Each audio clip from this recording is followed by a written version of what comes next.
আজ আপনাদের সামনে নিয়ে এসেছি গরুর গোশের ঝোল।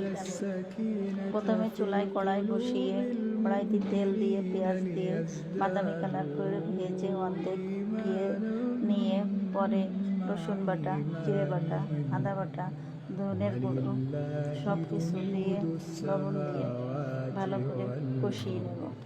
ভালো করে কষিয়ে আস্তে আস্তে কষিয়ে নিয়ে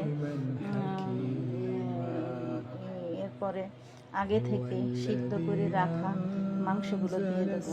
গরুর মাংস দিয়ে ভালো করে কষিয়ে গরুর মাংসের মশলাটা দিয়ে ভালো করে কষিয়ে কষা হয়ে গেলে ঢাকনা দিয়ে ঢেকে দেবো। ঢাকনা উঠিয়ে আবার ভালো করে কষিয়ে নামিয়ে নেব। অন্য একটি পাত্রে গরুর দুধ আগে থেকে জাল দিয়ে রাখা দুধগুলো দিয়ে পোলাও চাউলগুলো দিয়ে দেবো। পোলাও চালগুলো দিয়ে লবণ দিয়ে চিনি দিয়ে ভালো করে নেড়ে চেড়ে